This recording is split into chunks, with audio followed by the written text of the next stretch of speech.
The sound of the bells from St. Francis Church echoed through the sunny Sunday morning as I parked my 2010 sedan.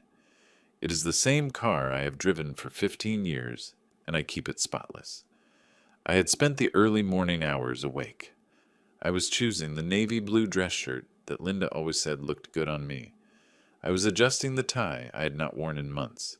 It was the baptism of my first grandson, little Gabe. He was just 6 months old.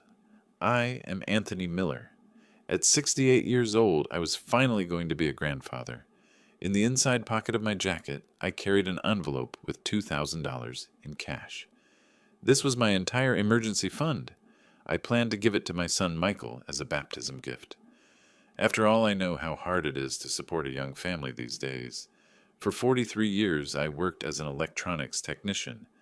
I left the house at 5 in the morning and returned after 8 at night to give him everything I never had. At the church doors, smiling families walked toward the main entrance. Elegant couples carried babies dressed in white. Proud grandparents held bouquets of flowers. Children ran through the crowd. The scent of incense mixed with the perfume of decorative flowers created that solemn and festive atmosphere typical of baptism Sundays. That was when I saw Michael approaching. He was wearing a gray suit I'd never seen before. Beside him was Sarah, my daughter-in-law. She was holding Gabe in her arms. The baby was beautiful. He was dressed all in white with those big, curious eyes that reminded me of Michael when he was small. My heart raced with emotion. I would finally see my grandson up close. I would finally participate in an important moment for my family. "Michael!" I shouted. I waved with a wide smile. "How is my grandson? He looks so handsome." But the expression on my son's face was not one of joy. It was something between shame and irritation. He looked to the sides as if checking if anyone was watching. Then he walked toward me with quick, determined steps. "Dad, I need to talk to you." He said this using that formal tone he always adopted when he wanted to create distance between us. "Of course, son. It is so good to see you. And how is my little grandson?" I extended my arms toward Gabe, but Sarah stepped back slightly. She protected the child against her chest. Michael took a deep breath, as if preparing for something difficult. "Dad, you cannot come inside the church today." For a moment I thought I had heard wrong. The noise of the conversations, the bell. Maybe I had confused the words. "What do you mean, son? It is Gabe's baptism, right? I came here to—" "There is no room for you here today, Dad." The words came out dry and definitive, like a court sentence. "We already organized everything, the guest list, the seating arrangements. You were not in the plans." The world stopped. It literally stopped. The sound of conversations became a distant buzz. The colors of the festive clothes faded. I felt as if someone had pulled all the air out of my lungs. I stood there frozen. I was holding the envelope with the money in my pocket. I was wearing my best clothes. I was prepared to be the proud grandfather, and my own son was blocking me at the church door. "Michael, I am the boy's grandfather." My voice came out hoarse, almost a whisper. I felt a knot in my throat so tight it hurt to swallow. "Dad, please, do not make a scene here. We already talked about this at home. You know how things are." Sarah remained silent beside him. She avoided my gaze, but I noticed a small smirk at the corner of her mouth. People began to look at us. A family passing nearby slowed down. They were clearly trying to listen to the conversation. An older gentleman with white hair who looked like me held his wife's arm and whispered something in her ear while watching us. The humiliation was public. It was complete. That was when I understood the situation with crystal clarity. My son was treating me like an intruder at the door of the church, at the baptism of my own grandson, as if I were just some stranger, someone who had no right to be there. The same man who carried him on his shoulders as a child, who taught him to ride a bike, who worked double shifts to pay for his college. Now he was denying me the chance to see my grandson receive God's blessing. My chest tightened in a way I had never felt before. It was as if 43 years of hard work and silent sacrifices and unrequited love were being thrown in the trash right there, in front of strangers, on a sunny Sunday. But do you know what hurt the most? It was not the refusal. It was his look.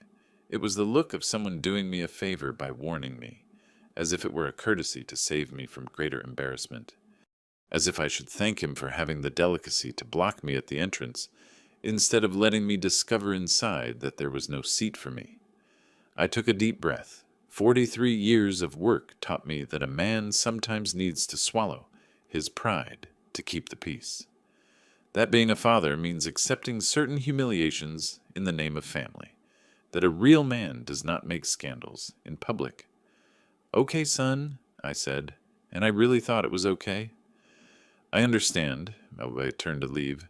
I felt the weight of curious stares on my shoulders. I walked to the car with my head held high, just like my father taught me. A man does not cry in public.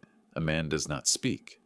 But while I drove back home, a question hammered in my head. How many fathers out there are being treated like intruders in their own families? How many men who built empires for their children are being left out of the very dreams they helped make real? I did not know it at that moment. But that humiliation at the church door would be the last disrespect I would accept in silence. If you have ever felt that a lifetime of work as a father was worth less than a momentary whim of your child, then stay with me until the end of this story. Because what happened after that morning at the church taught me that a man only loses his dignity when he accepts being treated like a bank and not a father. Subscribe to the channel so you do not miss the next stories.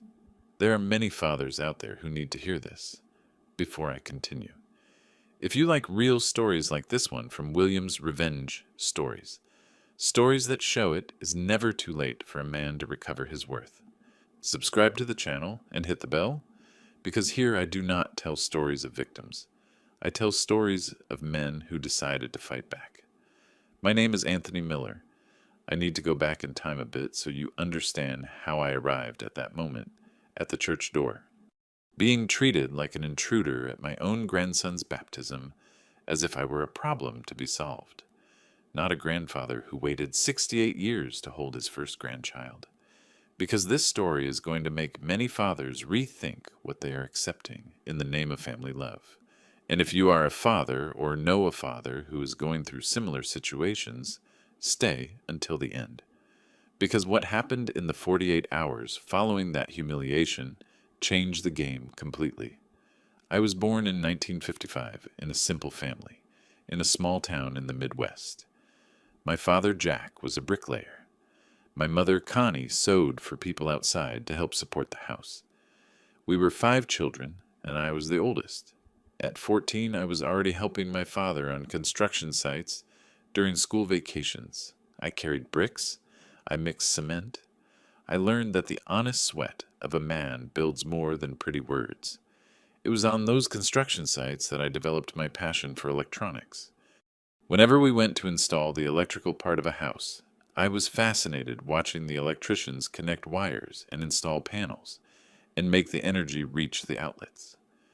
My father noticed my interest. With much sacrifice, he managed to enroll me in a technical course in electronics. "Anthony," he told me the day I signed the enrollment, "the difference between a man and a boy is that the man builds the future with his own hands. You are going to be the first in our family to work with your mind as well as your muscles." I took those words as a mission. For 3 years, I studied at night and worked by day helping my father.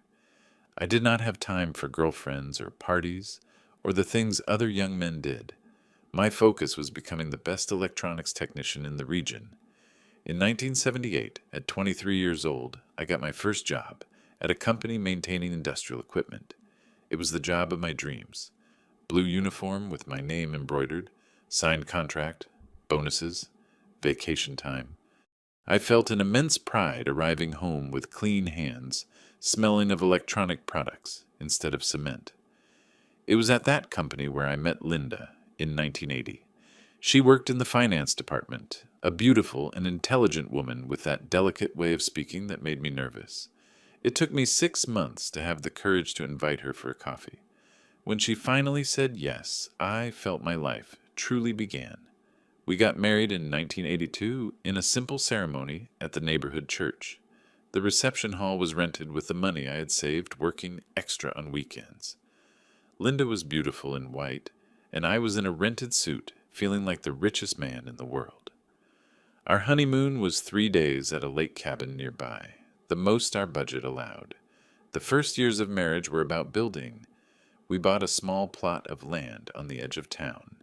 With my father's help, we built our house brick by brick. I worked at the company during the week and on the construction on weekends.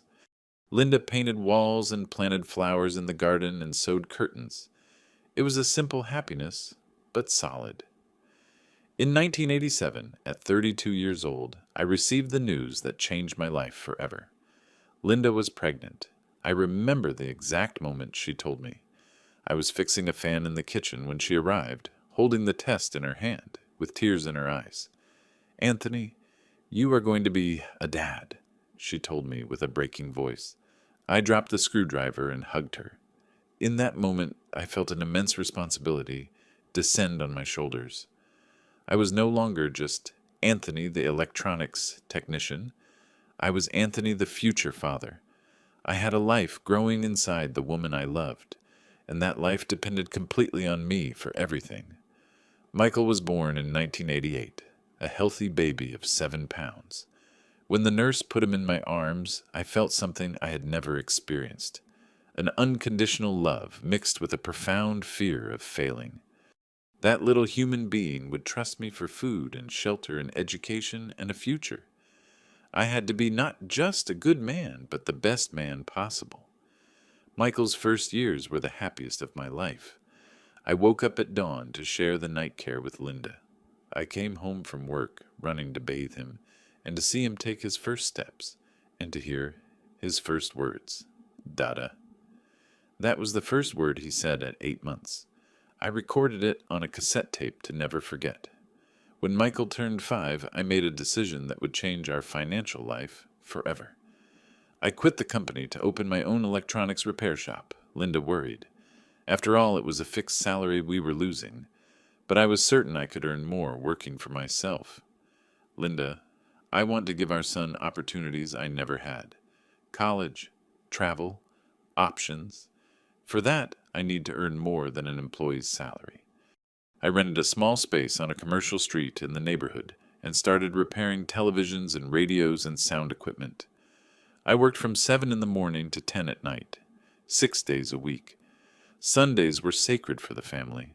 I took Michael to the park or the zoo or the local team's games. The shop prospered.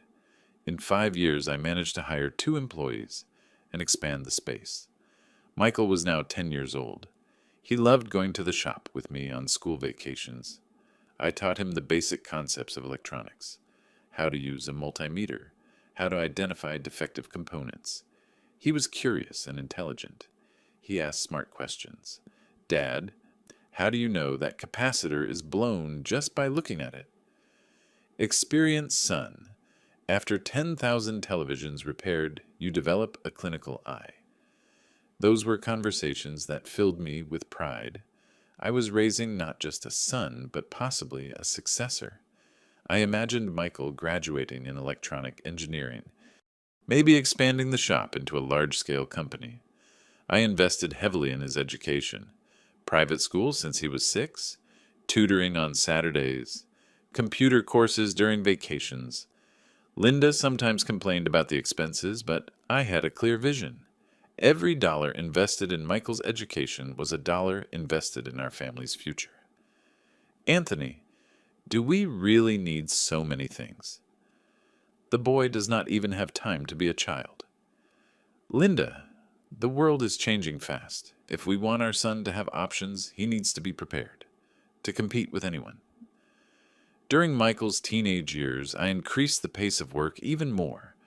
Those were the years we expanded the house. We added 2 bedrooms, a suite for us and a large bedroom for Michael, with a study desk and a computer and a small electronics workbench. I wanted him to have the best environment possible to develop. I remember the day he passed the admission exam for business administration at a renowned private university. It was in 2006. He was 18. When the result came out, we celebrated as if he had won the lottery. I knew those 4 years of tuition would represent a huge financial effort, but I was willing to make any sacrifice. Dad, are you sure we can afford it? Michael, for your education, I will work until dawn, if necessary. You are going to graduate. You are going to have a degree I never had. You are going to have opportunities I never dreamed of. During the 4 years of college, Michael lived with us. I paid for tuition and books and materials and gas for him to go back and forth to the university. He studied and I worked. It was a tacit agreement. My function was to provide. His was to graduate. Linda began to complain that Michael did not help around the house, that he did not even look for a part-time job, but I always defended him. Let the boy concentrate on his studies, Linda. He will have plenty of time to work after he graduates. Now is the time to study. In 2009, Michael graduated with good grades. I remember the graduation ceremony. Linda and I in the front row, him on stage receiving the diploma. I felt my mission as a father was being fulfilled. I had raised an educated man, prepared to conquer the world. But it was exactly after graduation that things started to change. There are silences from a father that weigh more than screams. And I should have noticed something was wrong when Michael remained in our house after graduating, without any hurry to get a job. The first 6 months after graduation still seemed normal to me. The market is tough, I thought. It is better he looks for a good opportunity than accept just anything. I kept supporting everything: food, clothes, gas, even outings with friends.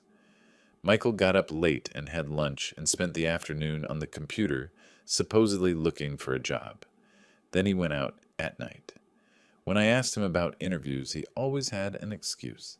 The company did not pay well. The environment was not right.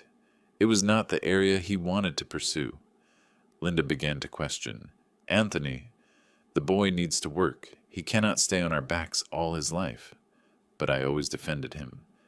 Linda, he studied 22 years of his life. Let him find himself professionally. Better to wait for a good opportunity than accept anything.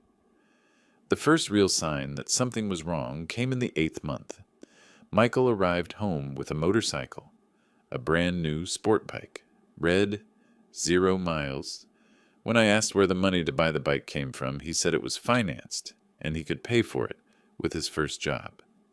But son, how did you get financing without proof of income? Dad, it is easier nowadays. Plus, this bike is going to help me look for work. I will be able to go to more places, do more interviews. It made sense, or at least I wanted to believe it made sense. But deep down, something bothered me. A $3,000 bike for an unemployed boy seemed exaggerated. 2 weeks later, I received the first payment notice for the bike in my name. Michael had used my data as a co-signer without consulting me. When I confronted him, he had an explanation on the tip of his tongue. Dad, I was going to tell you. The agency needed a quick answer, and I knew you would agree. It is just until I get a job and transfer it to my name. I paid the monthly installment. It was $300 a month for 36 months. Over $10,000 in total plus interest. But I thought it is an investment in his professional future. The second sign came 3 months later. Michael started dating Sarah, a girl he met at a party. She was pretty, 22 years old, a law student at a private university. From the first time he brought her home for dinner, I noticed a change in Michael's behavior.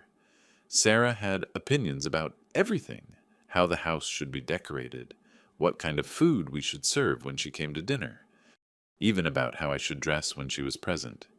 Mr. Miller, how about changing that work shirt when you get home? It looks more elegant for dinner. Michael not only agreed with everything she said, but began to repeat her opinions, as if they were his own ideas. During the dinner, Sarah commented that she found our living room very simple. Michael immediately suggested we remodel the house. Dad, how about we modernize the house a bit? It would be more suitable for receiving people. Receiving what people, Michael? I do not know. Sarah's friends, future work colleagues. Linda took me to the bedroom that night. Anthony, do not you think that girl is bossing around too much in our house? Linda, she is his girlfriend. It is normal to want to please. But I began to notice that Michael was changing. The son who talked to me about electronics, and who helped me in the shop during vacations, and who respected my opinions, now questioned everything I said. If I suggested he look for a job in a specific area, he said Sarah thought that area was outdated. If I commented on politics or the economy, he corrected me with information Sarah had explained to him. The third sign was financial. Michael began asking for money for specific expenses. Dad, I need $300 to buy clothes for an important interview.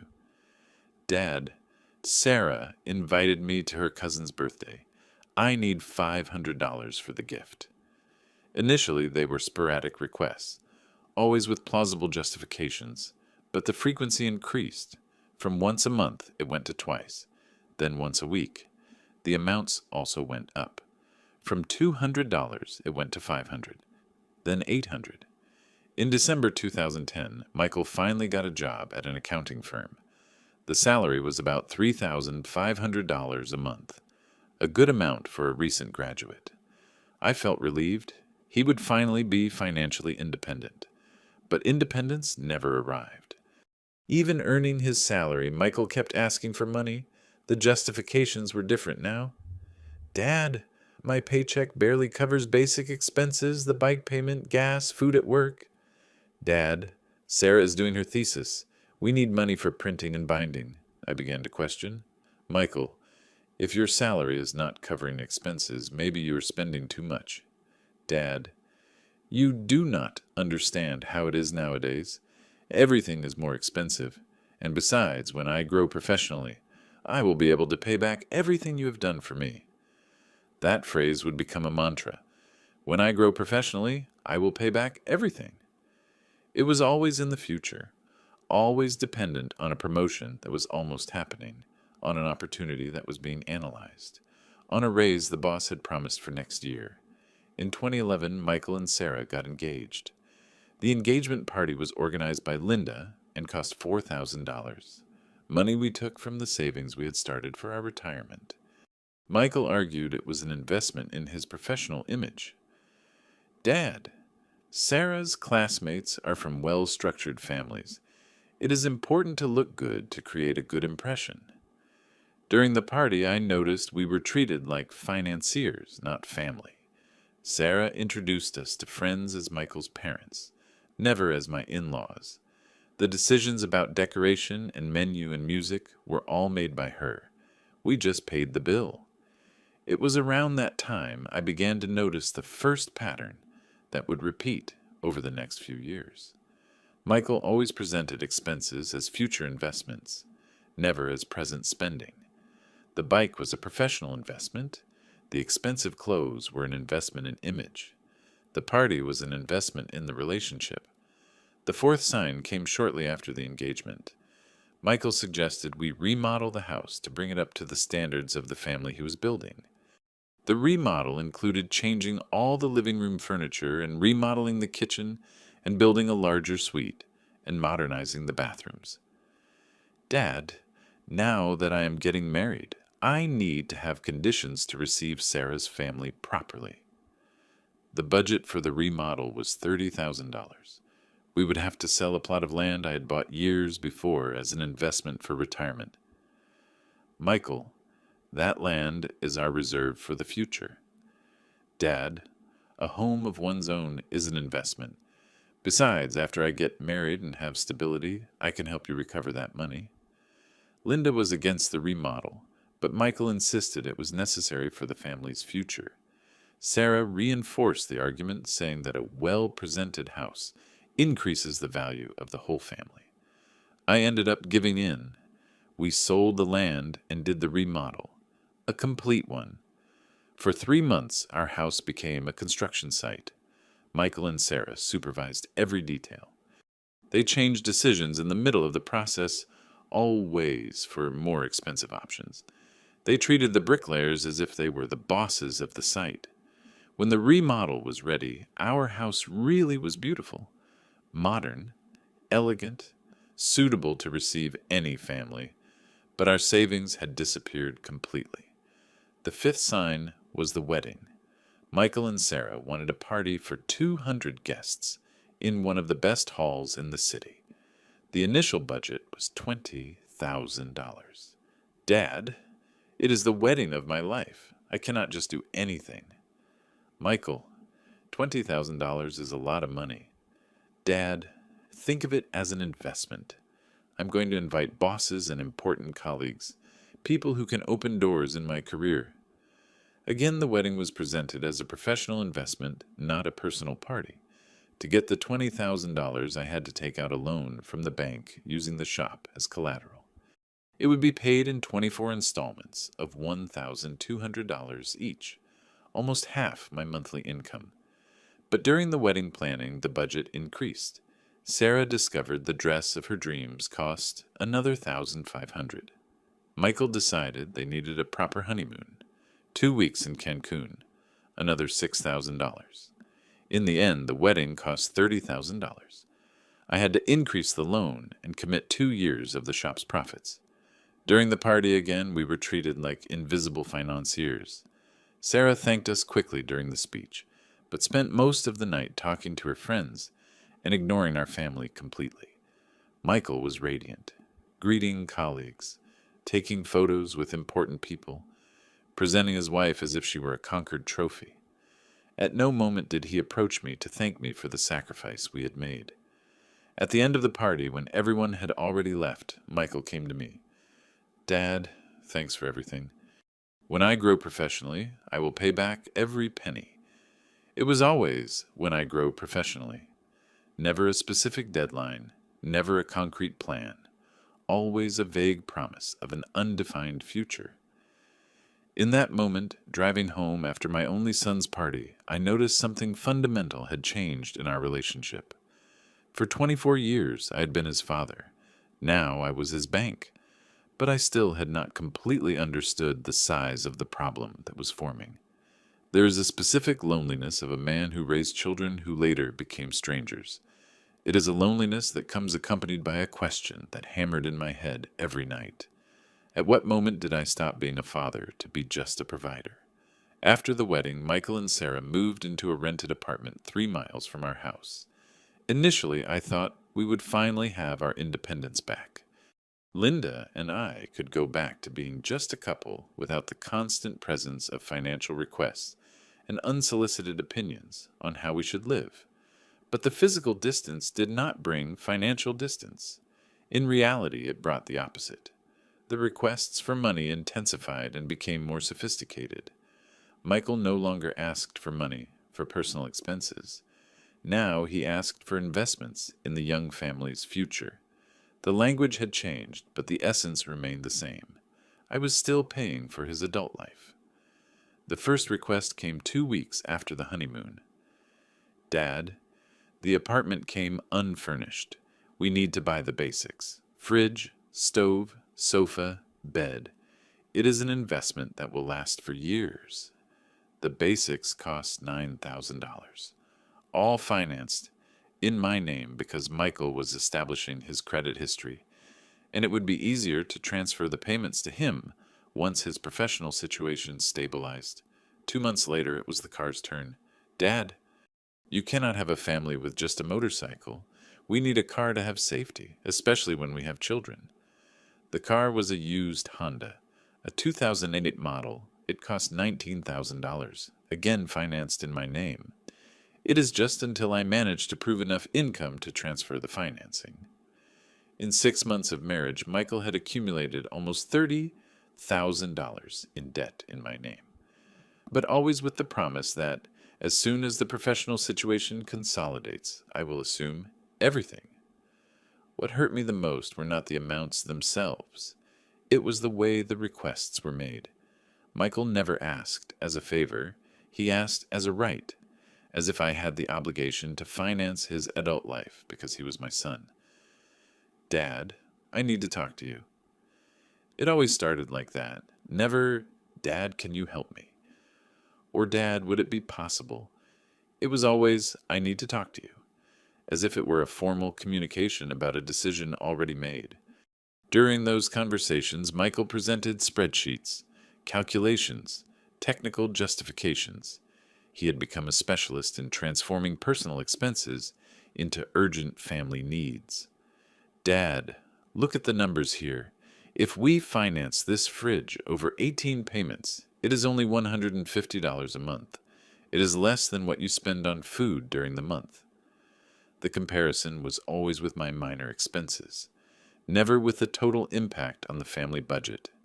$150 for the fridge, plus $180 for the sofa, plus $300 for the car, plus $300 for the bike. At the end of the month, it was over $900, just in installments to support my son's adult life. Linda began to question. Anthony, we are never going to be able to retire like this. Our money is all committed to Michael's things. Linda, it is a phase. When he gets established professionally, things will improve. But deep down, I knew I was lying to myself. Michael earned $3,500. Even if he doubled his salary, it still would not be enough to assume all the debts he was accumulating in my name. The emotional exploitation was even more subtle than the financial one. Michael had developed a refined technique of making me feel guilty whenever I questioned an expense. Dad, I thought you would be happy to help me build a family. Dad, after everything you invested in my education, it would make no sense to let me fail now for lack of structure. Dad, Sarah comes from a family that always supported their children. She does not understand why you are creating difficulties. The last phrase was particularly effective. Michael used Sarah as a benchmark whenever I hesitated about an expense. Her parents always supported. Her parents never created problems. Her parents understood that investing in children is natural. What Michael did not mention is that Sarah's parents had a financial situation far superior to ours. Her dad was an established lawyer. Her mom had a physical therapy clinic. They could support their children without compromising their own retirement. But I did not have the courage to explain that to Michael. I did not want to seem inferior to the in-laws. I did not want him to think I was a less dedicated father. That is one of the particularities of male loneliness. We men do not know how to ask for help. For 40 years I was taught that a man solves his own problems, that a man provides for the family, that a man does not show weakness. When I noticed I was being financially exploited by my own son, I had no one to talk to. I could not talk to friends because it would be humiliating to admit I was being manipulated. I could not talk to work colleagues because it would look like I was complaining about my own son. I could not even talk to Linda because she had already expressed her concern several times, and I had always contradicted her. The loneliness of an exploited father is different from any other loneliness. It is a loneliness that comes accompanied by shame. Shame of having raised a son who became an exploiter. Shame of not having noticed the signs sooner. Shame of continuing to be manipulated even after noticing what was happening. In 2013, 2 years after the wedding, I received the news that Sarah was pregnant. Michael called me in the middle of work, euphoric. Dad, you are going to be a grandpa. Sarah is pregnant. My first reaction was genuine joy. I would finally be a grandfather. Finally have a grandson to hold in my arms, to teach electronics, to pass on the knowledge I learned over decades. But the joy lasted exactly until Michael continued speaking. Dad, we are going to need to prepare financially. Babies are expensive. Crib, stroller, clothes, diapers. Arse. Even the news of my grandson's pregnancy had become an opportunity for more financial requests. During Sarah's 9 months of pregnancy, I spent $7,500 on preparations for the baby, complete nursery, imported stroller, brand name clothes, baby monitor, car seat, everything necessary for the safety and well-being of my grandson. Gabe was born in March 2014. It was one of the happiest days of my life. When the nurse let me hold him for the first time, I felt the same unconditional love I had felt when Michael was born. He was my grandson. He was the continuation of our family.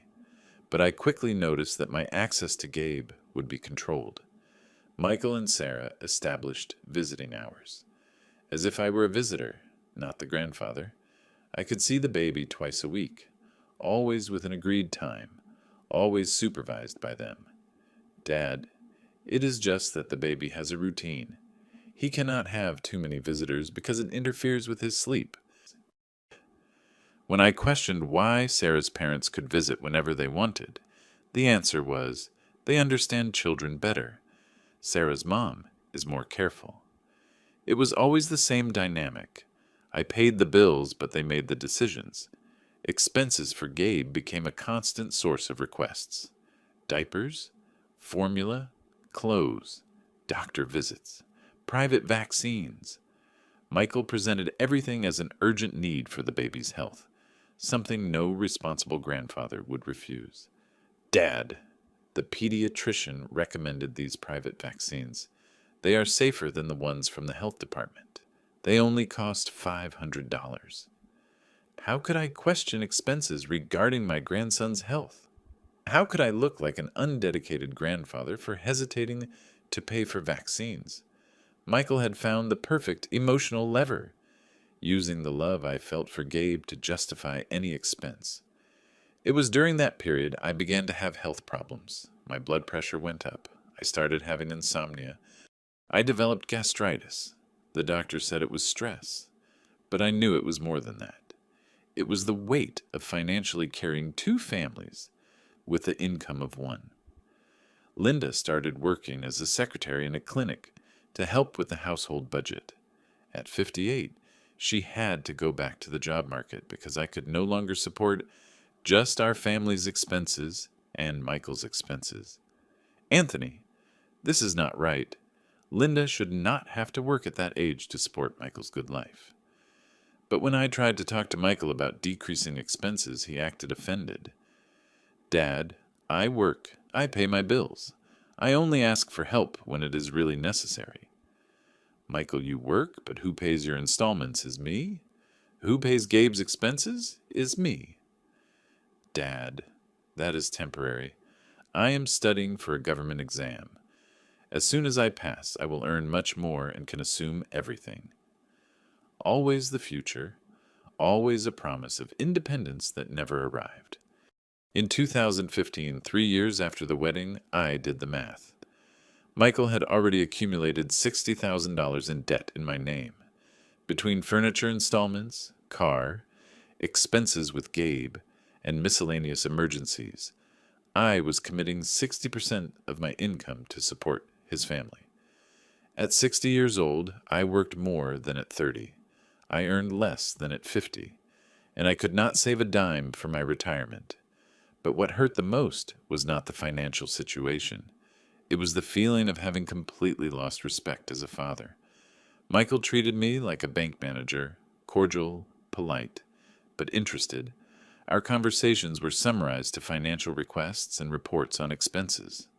We never talked about electronics or work or life anymore. We never had a father and son conversation again.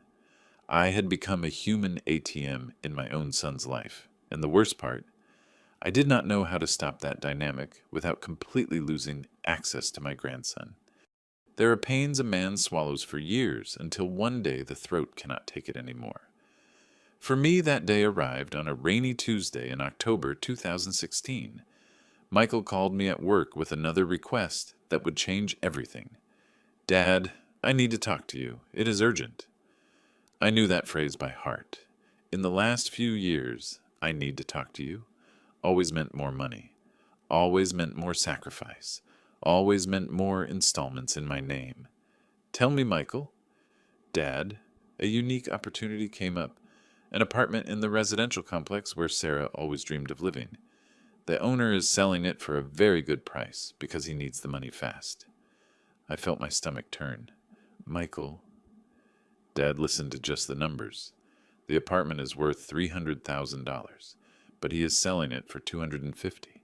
It is an incredible investment. In 5 years, it will be worth at least $400,000. $250,000. The value of my entire shop. The value of all the equity I built in 40 years of work. Michael, that is a lot of money. Dad, think about it carefully. We have been paying rent for 5 years. It is money thrown in the trash. If we buy in 15 years, the apartment is paid off, and we have real equity. We have Michael. The apartment would be in your name, but the financing would be in mine. Dad, exactly. You can use the shop as collateral. The interest rates are much lower. $250,000 financed over 15 years would mean a monthly payment of approximately $3,000 a month, more than my current net income. Michael, I cannot pay $3,000 a month.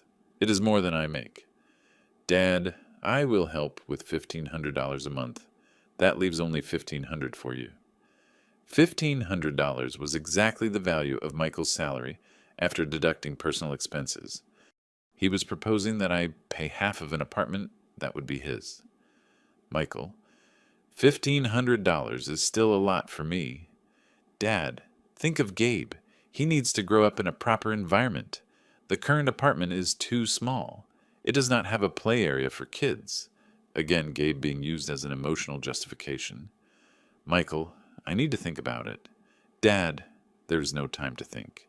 The owner needs the answer by Friday. If we do not decide now, he is going to sell it to someone else. Time pressure. Another manipulation technique Michael had perfected over the years. I hung up the phone and sat in the shop for an hour. I looked at the tools, the workbenches, everything I built over decades. If I signed that loan, I would lose everything. At 61, I would be left working just to pay for my son's apartment. It was in that moment I had a crystal clear revelation. I was no longer a father, I was a financial slave. I arrived home that night and talked to Linda about Michael's proposal. For the first time in years, she was categorical. Anthony, if you sign that loan, I am asking for a divorce. Linda, no. Anthony, 34 years of marriage. I worked with you to build everything we have. I am not going to watch you destroy our life to support Michael's greed. That night, I could not sleep. I lay in bed thinking about how I had reached that point. At what moment did I stop being a respected father to become a private bank?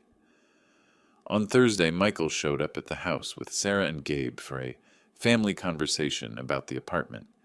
Gabe was 2 years old, beautiful, smiling. When he saw me, he ran to my arms, shouting, "Grandpa!" In that moment, holding my grandson, I felt a profound love, mixed with an immense sadness. I loved that child more than my own life. But I noticed my love was being used as a manipulation tool. "Dad," Michael said with Gabe in my arms, "look how happy he is here. Imagine how happy he would be in a big apartment with a play area and a pool." Sarah completed the thought. "Mr. Miller, you want the best for Gabe, right? Every child deserves to grow up in a proper environment." It was pure emotional blackmail, using my love for the grandson to force me to sign a loan that would leave me destitute. "Michael, I cannot pay that loan." "Dad, but I am going to help." "Michael, you make $3,500. After your personal expenses, you have $1,500 left. If you give me those $1,500 for the apartment, with what money are you going to support your family?" Michael stayed silent. Sarah answered for him. "We will manage, Mr. Miller. The important thing is guaranteeing Gabe's future." In that moment, I completely understood what was happening. They wanted me to pay half of a $250,000 apartment so they could manage with their remaining salary. I earned about $4,000 a month. After paying all the installments Michael had already accumulated in my name, I had about $2,000 left for my survival. If I added another $1,500 for the apartment, I would have $500 left a month. $500 for food, medicine, gas, clothes, everything, while Michael and Sarah would live in a luxury apartment paying almost nothing. I need more time to think, I said. Michael stood up, visibly irritated. Dad, the opportunity is going to pass.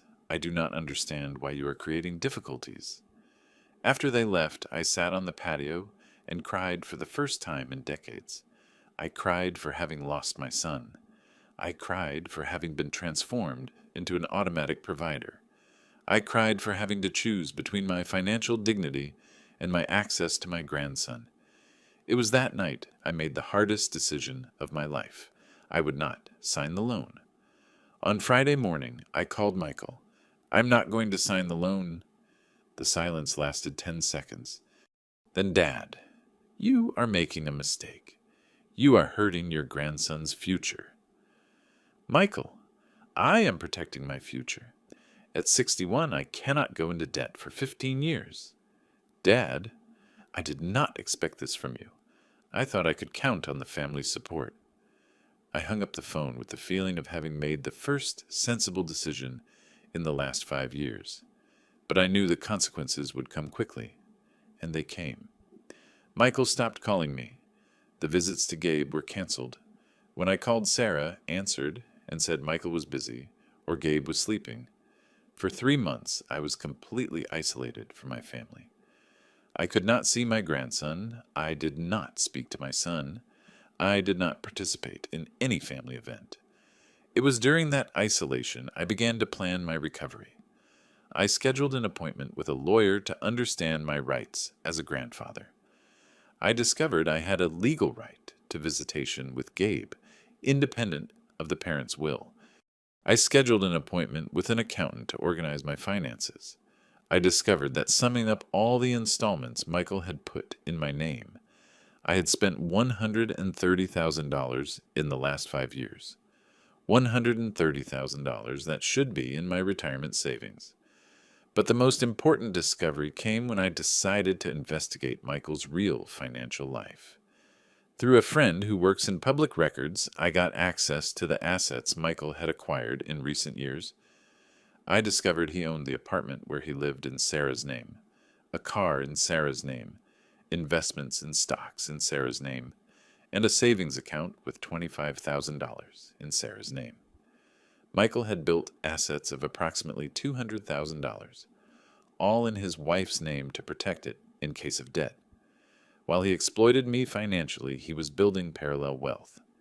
That was when I understood I was not dealing with an irresponsible son. I was dealing with a professional con artist who happened to be my son. For 3 months, I organized documents, consulted professionals, and planned my strategy. I would no longer be just an exploited father. I would be a man fighting for his own dignity. In January 2017, I put my plan into action. When a father is betrayed by his own blood, the scar crosses generations. But some wounds, when treated well, transform into strength you did not even know you had. In January 2017, I executed the first part of my plan. I canceled all the additional credit cards I had given Michael over the years. I blocked the accounts where he had power of attorney and changed the passwords to all my bank access. The reaction was immediate. Michael called me on a Monday morning, upset. Dad, my card was declined at the grocery store. What happened? Michael, I canceled all the additional cards. What do you mean canceled? I used that card for Gabe's shopping. Michael, you have a job and your own card. Use your own resources. Dad, you have gone crazy. How am I going to buy things for the baby? With your money, Michael, like any responsible father does. The silence lasted 15 seconds. Then, Dad, we need to talk in person. Can you come to the house tonight? Michael arrived at 8 at night, accompanied by Sarah. Typical strategy. She always accompanied him in difficult conversations to provide emotional and intellectual support. We sat in the living room I had remodeled to receive them properly 5 years earlier. The irony of the situation did not go unnoticed. Dad, Michael began, I do not understand why you are creating this situation. We always had a family agreement. What agreement, Michael? The agreement that the family helps each other. Michael. Mutual help means both parties help. In the last 5 years, only one party helped. Sarah intervened. Mr. Miller. Michael always said that when his situation improves, he would pay everything back. Sarah. When exactly is his situation going to improve? Michael answered. Dad, I am studying for the civil service exam. As soon as I pass, I will earn much more. Michael, you have been studying for that exam for 3 years. How many exams did you take? Dad, the exam is difficult. One needs time to prepare properly. Michael, 3 years studying, and you never took a single exam. Awkward silence. I opened the folder I had prepared with all the receipts of expenses. Michael, I summed up everything I spent on you in the last 5 years. $130,000. Michael went pale. Sarah tried to hide her surprise. Dad, I never asked for that much money. Michael, it is all documented here. I showed the spreadsheets. Furniture, $9,000. Car, $19,000. Bike, $5,000. Wedding, $30,000. Expenses with Gabe, $7,500. Other expenses, $59,000. Sarah questioned. Mr. Miller, those expenses were distributed over 5 years. It was not all at once. Sarah, distributed over 5 years means I spent $26,000 a year. That is almost a full salary per year. Michael tried to justify. Dad, but that was an investment in our family. Michael, whose investment? The apartment where you live is in Sarah's name. The car is in Sarah's name. The furniture is in Sarah's name. Sarah defended herself. Mr. Miller, we put it in my name for organizational reasons. Sarah, you put it in your name so that if Michael is sued for debt, nothing can be seized. Total silence. I continued. Michael, you built assets of $200,000 in the last 5 years, all protected in your wife's name, while you exploited me financially. Michael turned red. Dad, how do you know that information? Michael, I have rights as a father. I have the right to know if my money is being used to build parallel wealth. Sarah stood up. Mr. Miller, that is invasion of privacy. Sarah, invasion of privacy is using fake documents to get financing in third parties' names. Michael swallowed hard. Dad, I never used fake documents. Michael, you used my data as a co-signer without my authorization. That is identity fraud. That was when the mask fell completely. Dad, you are talking as if I were a criminal. I am your son. Michael, you are my son. But you are also a criminal. Using third-party documents without authorization is a crime. Sarah tried to calm things down. Mr. Miller, this conversation is getting very heavy. Let's try to resolve this as a family. Sarah, family is where mutual respect exists. For 5 years you have used me as a private bank. That is not family. That is exploitation. Michael stood up nervously. Dad, if you continue with this attitude, you are going to lose your son and grandson. Michael, I lost my son 5 years ago when you decided I served only to pay your bills. And regarding my grandson, I have legal rights that do not depend on your will. Sarah questioned. What legal rights? Visitation rights, Sarah. I am Gabe's grandfather. The law guarantees me access to the child, regardless of family conflicts. Michael went pale. Dad, are you threatening to go to court? I'm not threatening Michael. I am informing.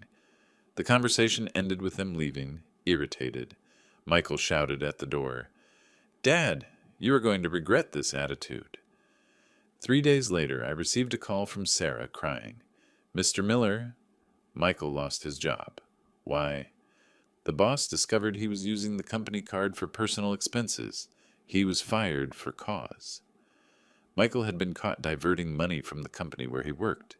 He applied the same scheme he used with me. Small, constant expenses that went unnoticed individually but added up to significant amounts monthly. Mr. Miller, we are desperate. How are we going to pay the apartment mortgage? Sarah, you have $25,000 in savings. Use your own reserves. How do you know about the savings? Sarah, like I told Michael, I have rights as a father. A week later, Michael appeared at the house alone. He was visibly shaken, unshaven beard, rumpled clothes, deep dark circles. Dad, I need your help. For what, Michael? I'm being sued by the company. They discovered I used $7,500 from the corporate card for personal expenses. Michael, that is embezzlement, a crime. Dad, if I am convicted, I can get up to 4 years in prison.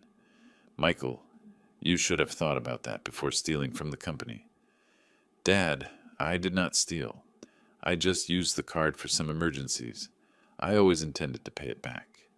Michael, using a company card for personal expenses is theft. It does not matter if you intended to pay it back. Dad, I am desperate. Sarah said she is going to ask for a divorce if I am convicted. In that moment, seeing my son desperate, I felt a mixture of pity and anger. Pity for the man he had transformed into. Anger for having contributed to that transformation. Michael, for 28 years I was your father. For the last 5, I was your bank. Now you want me to be your lawyer too? Dad, I know I was wrong with you. I know I abused your trust, but I am your son. You cannot abandon me in a situation like this. Michael, you abandoned me 5 years ago when you decided I only served to solve your financial problems. Dad, if you help me now, I promise I will change completely. I will look for a job. I will assume all my debts. I will go back to being the son you raised. Michael, how many times have you made that promise? How many times did you say you were going to change as soon as the situation improved? Michael began to cry. For the first time in years, I saw genuine emotion, not calculated manipulation. Dad, I got lost. I do not know when I became this person. I do not know when I stopped respecting you as a father. Michael, you got lost when you decided that having was more important than being. Dad, give me one last chance. I promise this time is different. I looked at my son, a 29-year-old man, a father of a family, crying in my living room like a child who broke his favorite toy. Michael, I am going to give you a chance, but with clear conditions. Any condition, Dad. First condition. You are going to assume all the installments you put in my name. I am going to transfer everything to your name. Dad, I do not have a job. Second condition. You are going to look for any job. It does not matter if you earn less than before. An honest worker does not choose a salary. Dad. Third condition. You are going to pay me $100 a month for the next 10 years. $100. Michael. $100 for 10 years is $12,000. It is less than 10% of what you owe me. It is a symbolic way for you to recognize the debt. Dad. And if I cannot get a job that pays enough, Michael, then you sell the assets that are in Sarah's name and use the money to settle your debts. Dad, Sarah is never going to accept selling the apartment.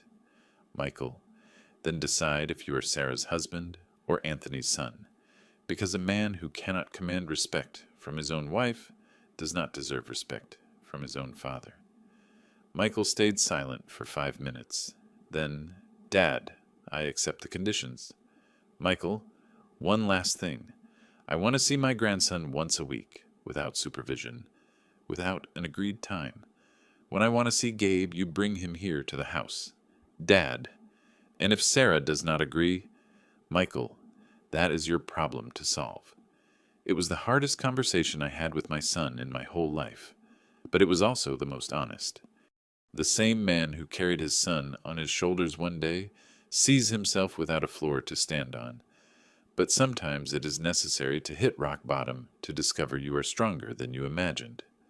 The first days after the ultimatum for Michael were of profound anxiety. For 5 years, my life had revolved around his problems. I woke up thinking about how to pay installments. I worked worried about the next requests for money. I slept, calculating if I could sustain that pace one more month. Suddenly, I had gone back to being responsible only for my own life. The feeling was strange, liberating, and terrifying at the same time. The first Monday after our conversation, I woke up at 6 in the morning, as I always did, to open the shop. But I did not feel that familiar pressure in my chest.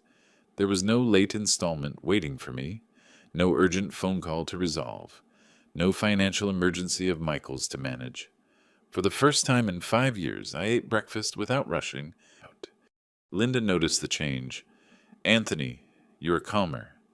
"Linda, it is weird. I feel as if I woke up from a long nightmare." "You did the right thing." During the first week, Michael strictly fulfilled the agreement. He brought Gabe to visit on Wednesday as we had agreed. He stayed 2 hours. He played with Grandpa. He ate the cake Linda had made especially for him. Seeing my grandson again without Sarah's constant supervision was an indescribable joy. Gabe, now 3 years old, was chatty, curious, affectionate. He ran to my arms as soon as he arrived, just like old times. "Grandpa, where are the toys you kept for me?" I took Gabe to the little room I had prepared years earlier as the grandson's room. It was exactly as I had left it. Trucks, building blocks, storybooks, a small table with toy tools to teach the trade to the grandson. While Gabe played, I talked to Michael about his professional plans. For the first time in years, the conversation did not revolve around money. "Dad, I got an interview at an accounting firm. The salary's low, $2,000, but it is honest work."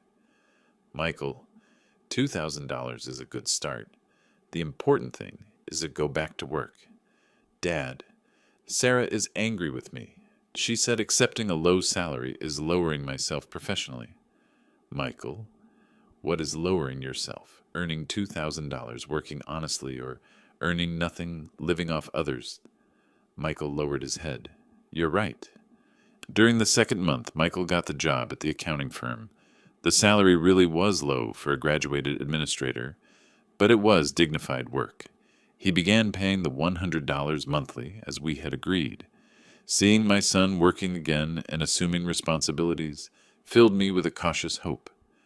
Maybe it was still possible to recover the man I had raised. But it was during that period I began to discover who I really was beyond an exploited father. With the family income organized again without Michael's endless installments, Linda could stop working at the clinic. At 59, she deserved early retirement.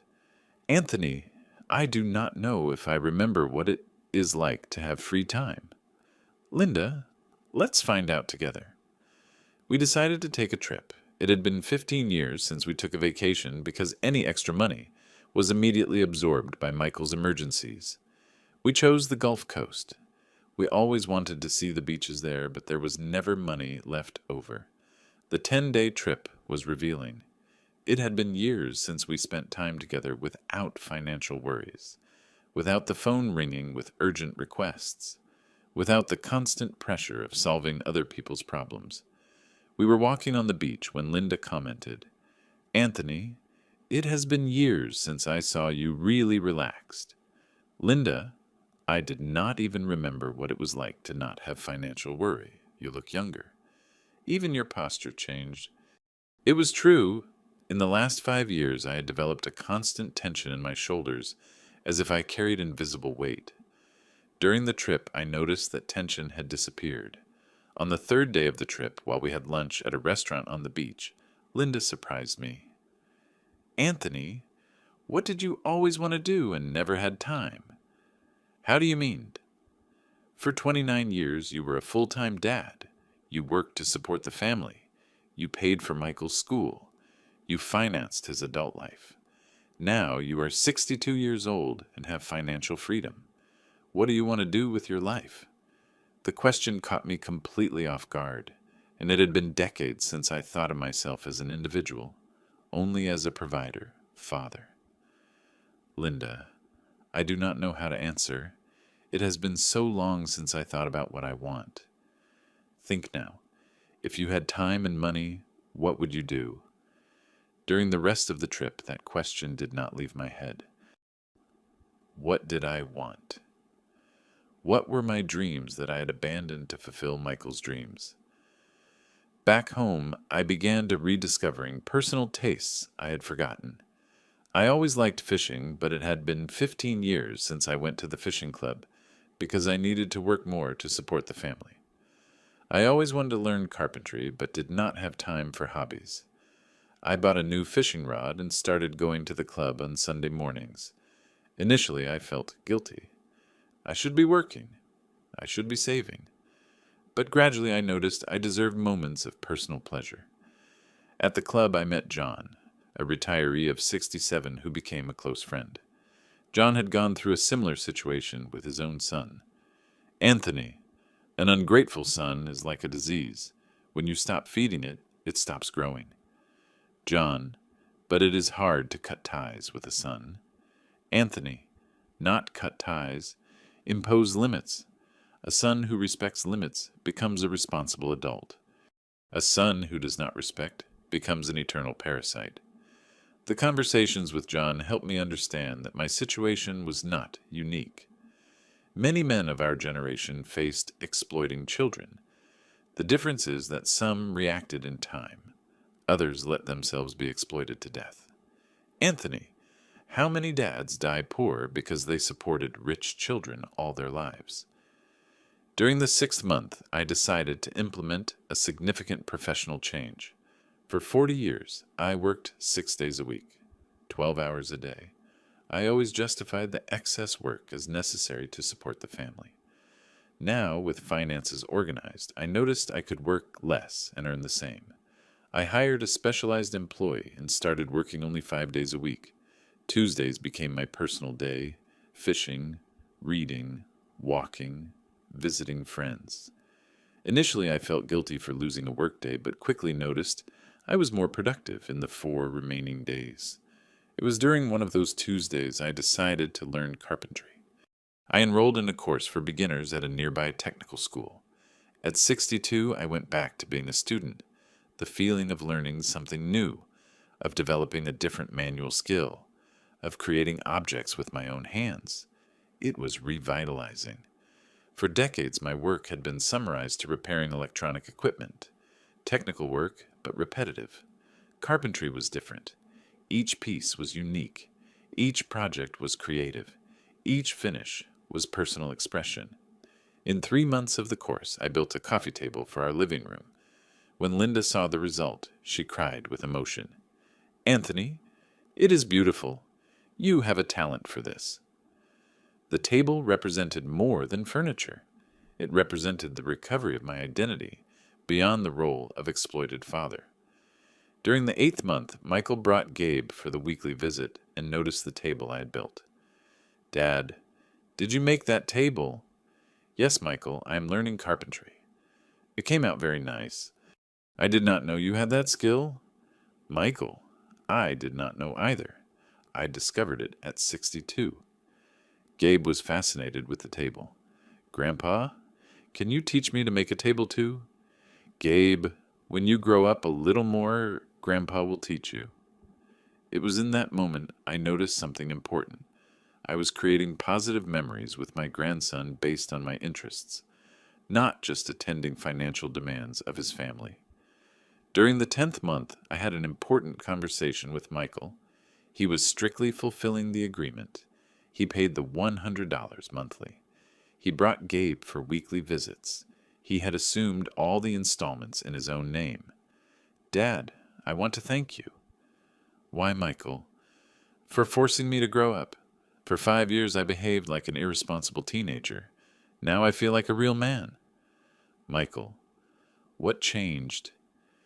"Dad, when I started working to support my own family, instead of exploiting your family, I developed professional pride. Pride of a father. Pride of a provider husband."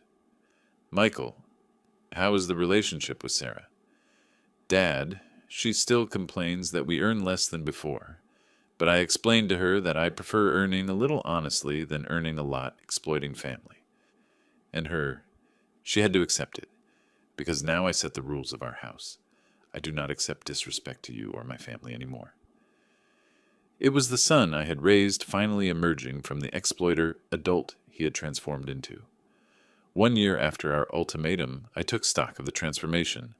I had recovered my dignity as a father, reorganized my financial life, rediscovered my personal identity, and even more importantly, recovered my son. But the final test was still to come. Some relationships after defeats do not need to be rebuilt, even when you helped build them. But other relationships, when rebuilt with a solid foundation, become even more resistant than the originals. 2 years after that humiliation at the church door, I am sitting on the same patio where I cried for having lost my son. But now I am watching Gabe play with the wooden toys I built for him in carpentry class. Life has those ironies. It was necessary to almost lose my son to manage to get him back. Michael arrived an hour ago, like he does every Saturday for 18 months. Not because he needs money, not because he wants something specific, but because he wants Gabe to spend time with Grandpa. And because he recognizes that family is built with presence, not just obligation. Dad, can I ask you a question? Sure, Michael. If I had signed that loan for the apartment, what would have happened to you? The question caught me by surprise, but the answer was clear. Michael, I would have worked until I died to pay for an apartment that would be yours. Dad, I did not realize how selfish I was being. Michael, you were not selfish. You were irresponsible. There's a difference. What is the difference? Michael, a selfish person thinks only of himself but assumes the consequences of his own acts. An irresponsible person wants the benefits of his own decisions but transfers the consequences to third parties. Gabe interrupted our conversation. Grandpa, I finished the truck. Look how it came out. The wooden truck he had built. In reality, I had prepared all the pieces, and he just assembled it. It was crooked, but it worked. I felt the same pride I felt when Michael built his first electronics project at 10 years old. Gabe, it came out very nice. You're learning fast. Grandpa, when I grow up, I'm going to be a carpenter like you. Michael spoke up. Gabe, Grandpa is an electronics technician. Carpentry is his hobby. Son, I had interrupted. Carpentry stopped being a hobby. I am thinking of opening a small wood shop next to the repair shop. Dad, seriously. Michael, I discovered that at 64 I can still learn new things. I can still have new dreams. I have worked with electronics for 40 years. Maybe it is time to diversify. The idea of the wood shop had come up naturally. In the last 6 months, several friends ordered furniture from me after seeing the work I did for the house. I noticed there was demand for quality handmade furniture. Dad, do you want me to help you in the wood shop? Michael's question surprised me. Do you have interest? Dad, I am learning a lot at the accounting firm, but I always liked manual work. Remember when I was a kid, I loved going to your shop. It was true. Michael had always shown manual skill, but during his youth he headed to the administrative area because it gave more social status. Michael, if you have real interest, we can talk, but it would be a real partnership. You would come in with work, I with technical knowledge and initial capital. Dad, I would like that very much. Sarah arrived in that moment to pick up Gabe. The relationship with her had improved significantly after Michael established clear limits in his own house. Good afternoon, Mr. Miller. Good afternoon, Sarah. Mr. Miller, Michael told me about the woodshop idea. I find it interesting. Sarah was not a bad person. She was just ambitious beyond her own possibilities. When Michael stopped feeding her unrealistic ambitions, she adapted to the family's financial reality. Sarah, it would be a long-term project. Michael would keep working at the firm and dedicate weekends to carpentry initially. Mr. Miller, any project that brings Michael closer to the family is positive. Gabe said goodbye with a long hug. Grandpa, next week will you teach me more carpentry? I will teach you, Gabe. I'm going to prepare a special project for you. After they left, I stayed on the patio reflecting on the last 2 years. The hardest decision I made, establishing clear limits with my own son, had revealed itself as the most correct decision. I not only recovered my financial dignity, I recovered respect as a father. Michael today treats me like a father, not like a bank. He asks for professional advice, talks about future plans, includes our opinion in important family decisions. He went back to being the son I raised, not the exploiter he had transformed into. The relationship with Gabe also changed completely. I am no longer the grandpa of the money who appears to pay bills. I am the grandpa of carpentry, the grandpa of fishing, the grandpa who teaches interesting things. Gabe seeks me out for genuine affection, not for material interest. Linda is radiant. At 61, she rediscovered the husband she married 34 years ago. We travel regularly.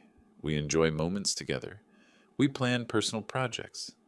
Our marital relationship was reborn when it stopped being suffocated by constant financial problems. Today, working 4 days a week in electronics and 2 days in carpentry, I earn practically the same income I earned working 6 days only in electronics. The difference is that today I work because I like it, not because I need to support 2 families. My health improved drastically. My blood pressure normalized. The gastritis disappeared. I sleep peacefully every night. The stress of carrying 2 families on my shoulders was killing me slowly. But the most important lesson I learned is this.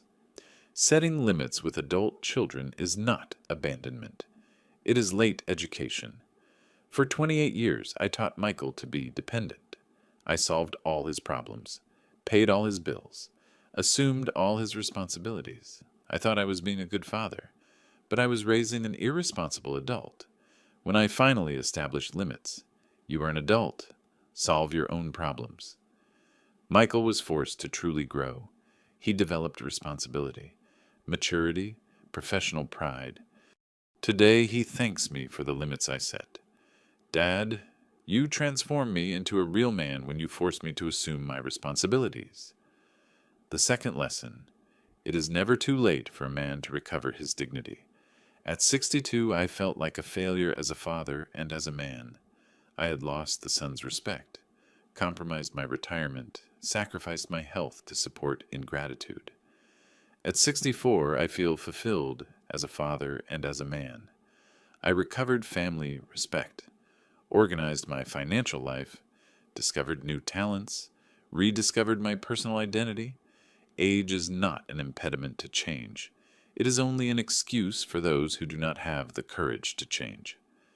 The third lesson, true family is built with mutual respect, not with emotional blackmail. For 5 years, Michael used my love for him and for Gabe as a manipulation tool. If you do not pay, you are going to hurt your grandson.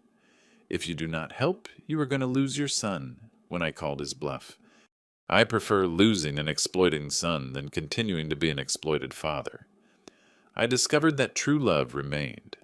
Michael respected me more when I established limits, not less.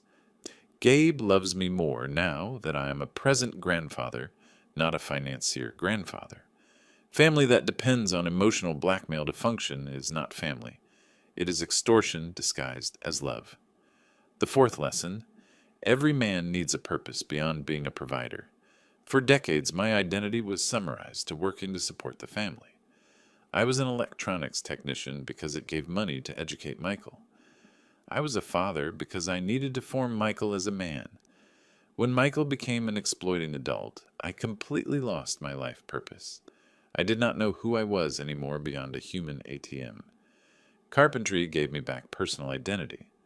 I discovered I have talents beyond professional obligation. I have interests beyond family responsibility. I have dreams beyond paternal sacrifice.